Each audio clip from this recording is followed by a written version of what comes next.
Is Portland, Oregon an affordable place to live? Stay tuned to find out.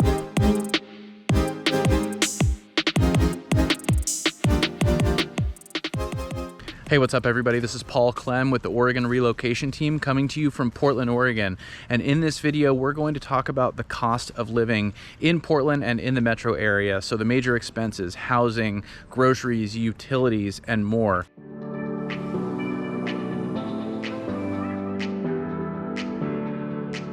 Now, if this is your first time to the channel or you've been here and you haven't already and you want to get more videos like this, make sure to hit the subscribe button and tap the little bell to get notified every time we drop a new video.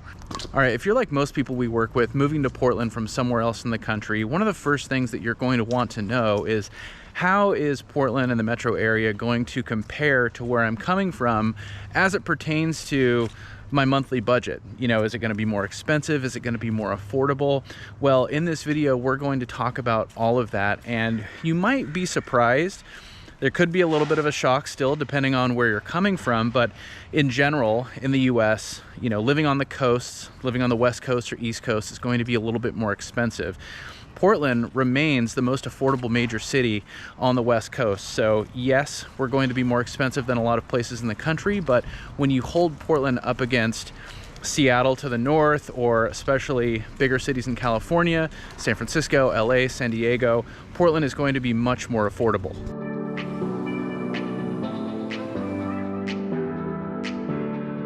Now, why is Portland going to be much more affordable? I mean, it doesn't have nearly as much to offer as those other cities on the West Coast that I listed. It's going to be smaller. There's not going to be as much going on. There's not going to be as much culture. It's not going to be as popular of a city. It's not going to be a big destination. There's not going to be as big of an economy or as many jobs necessarily. So I think relative to what you get in Portland compared to other cities on the West Coast, Portland is probably pretty fairly priced. So, you know, it's not going to be outrageously expensive. It's definitely not going to be the most affordable place in the country. And it's all really going to be relative to the economic opportunity, the job opportunity, the job you already have, the industry that you're going to be in, ultimately what you expect to earn on an individual and household level. Now, if you are scratching your head wondering how expensive it's going to be living in Portland and in the metro area, and if you want to talk more about some of these numbers on a more micro level, dig into some of these things a little bit more, you know, based on what your needs are, what your hobbies are, some of the things that you anticipate engaging in on a regular basis for entertainment, etc. If you want to talk more about all that stuff, give us a call, send us a text, shoot us an email, or click the link down below in the description of the video, schedule a Zoom call with us, and we can talk more about it.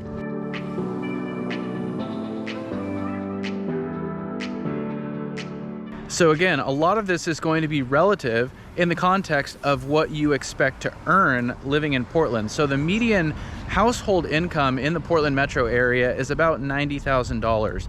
The median household income nationally is about $75,000. Now, individually, the median income in Portland and the metro area is about $70,000, and nationally it's about $60,000. So on average, households in the Portland metro area earn about 15% more than the rest of the country, but living in the Portland metro area is about 26% more expensive than the rest of the country. So Portland and the metro area is definitely not the best place in the US to live when it comes to cost of living relative to what you would expect to earn. Now, I was born and raised in Portland, and I've lived here my whole life, so I have a lot of anecdotal stories, you know, growing up, now seeing friends and family get into their careers, you know, earning all different types of incomes, living in all different types of places around the Portland metro area. I think for the most part, just like anywhere, people kind of find their way. You know, there's people who are going to earn more, there's people who are going to earn less, there's people who are going to spend more and spend less, and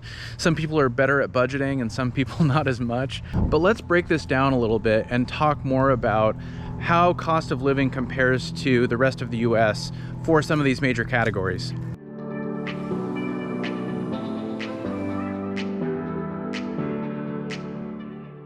Okay, so I already mentioned that living in Portland is going to be 26% more expensive compared to the average of the rest of the country. Now, when you look at grocery costs are going to be 2% more expensive than the rest of the country. So that might be pretty consistent in most places. There's going to be maybe parts of the country where it's harder to, get food to get shipments of things to. So, I could see logistically there might be areas where things are going to be more expensive. There's probably going to be areas where things are less expensive than the national average, but Portland is right at the national average. So I guess, big picture, if you're moving to the Portland metro area, you could come here and expect to pay right about exactly what you're paying for groceries right now. And groceries are, a big topic of discussion. Obviously, prices have increased in recent years. I mean, certainly Portland has not been immune to that by any means, but again, you're not going to move here and expect to pay way more for groceries.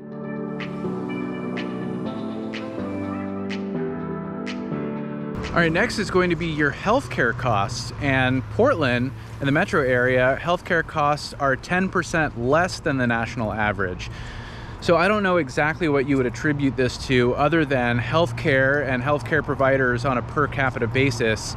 So if you look at just purely supply and demand, there are a lot of healthcare systems in the Portland metro area, Kaiser, Providence, Legacy, you have OHSU, you have Dornbecker. I mean, there's a lot of different healthcare systems in the Portland metro area. So, that's the only thing that I could really point to. But obviously healthcare, a big expense for a lot of people, whether, on an occasional basis, hopefully, or, in some cases on a routine or regular basis.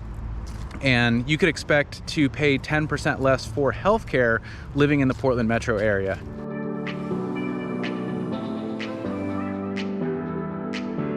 All right, next is the big one, housing. So again, living on the West Coast is going to be more expensive than most places in Middle America, especially. Living in Portland, Oregon, or the metro area, your housing costs are going to be 71% more than the national average. So, you look at places like San Francisco and LA, it's going to be, well over 100% more than the national average. So again, on a relative basis, Portland is still going to be lower priced. There's going to be, easier entry points for a lot of people, when you're looking at buying in particular.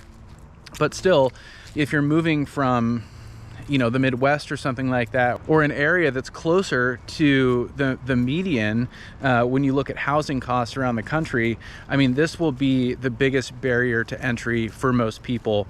The median sale price or home value in the Portland metro area is kind of low 500,000s. You'll see that fluctuate some depending on what the market's doing and even time of year.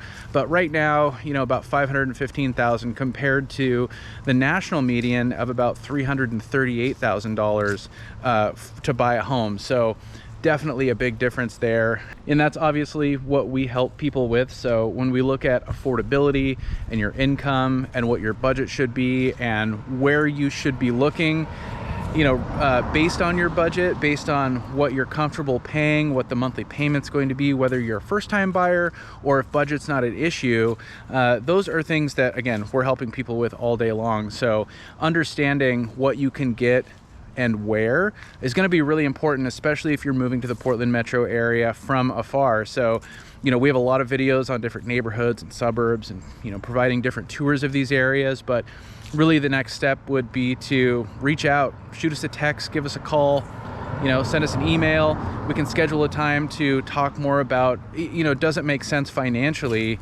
to move to Portland, again, based on housing costs specifically, which are 71% higher than the national average.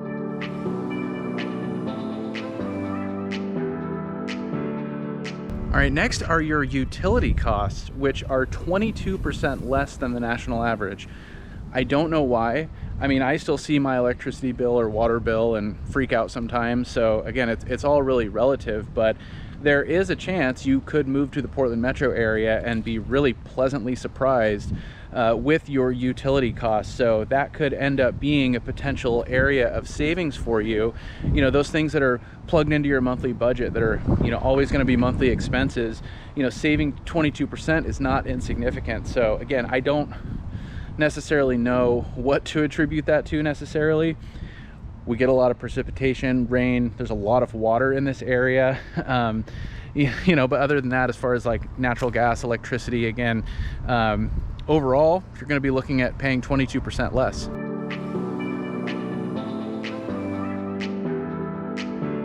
All right, next are transportation costs, which are about 30% more than the rest of the country. Again, I don't really know exactly what the explanation for that is, but if you're moving into Portland from somewhere else in the US, you might expect to pay significantly higher on your transportation costs, which is primarily going to be commuting in a car. So, okay, gas prices are definitely higher here, well, and really on all of the West Coast, but in Oregon, in Portland, in the metro area, than a lot of the country. So you might be coming from an area where gas is significantly cheaper. And I mean, day to day, I mean, that, you know, week to week, month to month, that's probably going to be your biggest transportation expense is the gas. So there are, you know, gas taxes and things like that, which will vary by municipality and county. And so I think one thing that's good to know when you're moving to the Portland metro area is really kind of anywhere you end up. I would say within a 2-mile radius, you'll have a gas station that is, you know, 50 cents, 75 cents higher than about what the average is, and you'll have a gas station that's 50 cents, 75 cents less than what the average is. So you can find these huge discrepancies, you know, at the gas station, and some are going to be, you know, way more affordable, and some are going to be way more expensive than others. So, you know, once you get into an area, you'll want to identify pretty quickly where the cheaper gas stations are. And yeah, I think you can typically get away with paying significantly less than what the average is for gas. Outside of that, I mean, the metro area is pretty sprawled. So depending on what your commute looks like, you know, if you lived in Beaverton, but if you worked in the city, or if you lived, you know, down in Wilsonville and worked way up at the airport or something like that, you know, you could be looking at significant commute distances, which is obviously going to add to your transportation costs overall. And one thing that's probably not really factored in here is we have great public transportation, and Portland is like the most bike-friendly city in the country, or definitely one of them. So you know, bikes can be expensive, but if you're commuting by bike, that's going to be, you know, infinitely more affordable than commuting by car. Similar to public transportation, I think a TriMet pass for the year is like $1,000, and you can take the Max, you can take the bus. Now, if you do have some of these long commutes, you know, you may not be able to find a route for public transportation, or you just don't want to spend, you know, an hour or 90 minutes, you know, one way, you know, on the light rail or on the Max train, for example. So, you know, there are more affordable options for transportation, but point being, you know, in this case, when we're looking at cost of living and your typical cost, the cost of transportation is 30% more than the national average. Okay, and lastly is a favorite category, miscellaneous. And I would chalk this up to entertainment. So things you're going to be doing on a regular basis, you know, for fun, whatever that may be, whatever you might be into. Eating out at restaurants, though, is going to be, you know, very common. Going to breweries, going out to get a drink, going to movie theaters, you know, things like that. So for miscellaneous costs, Portland and the metro area is 33% more than the national average. So, okay, you know, if you go to a restaurant, you know, maybe where you're at, say if you're at the national average, maybe a drink is $3, here it's going to be $4, for example. So, you know, you scale that up 33% depending on how much you're spending on entertainment, whether you like to go to nice fancy restaurants. I mean, you know, that can really start to add up. 33% is not an insignificant number if you are spending a lot on entertainment, or if you're already really kind of budget conscious with your entertainment costs. You know, if you're moving here, again, depending on what you're going to be earning, you know, it could be a little bit tighter as far as, you know, maybe not going out to eat quite as much, and maybe not going out and paying for, you know, as many things to do. Now, definitely a silver lining here is in Portland, the metro area, throughout Oregon and all throughout the Northwest, there is so much that you can get out and do that doesn't cost you a penny. You know, maybe some travel costs, you know, expenses, gas, things like that, driving out to the beach or driving up to the mountain, for example. But odds are, anywhere you end up in the Portland metro area, you're going to have parks that you can walk to. You're going to have several parks that you can drive to within a 15-20 minute drive. So there's going to be a lot of options for things to get out and do outdoors where you don't have to necessarily be spending an arm and a leg. Now, if you want to live more in the city, if you want to be going out to eat more, if you want to do, you know, more of that, you know, those types of activities, again, it's safe to assume, depending on where you're coming from, that Portland could be a lot more expensive. Now, again, if you are coming from a bigger city, especially a bigger city on the West Coast, Seattle, the California cities, it's probably going to be a little bit cheaper here for your miscellaneous expenses too. So again, it's all relative, but just like a lot of these other categories, you know, the Portland metro area is going to be more expensive, 33% more than the national average in this case. All right, so what did we learn? Maybe not much, hopefully a little bit.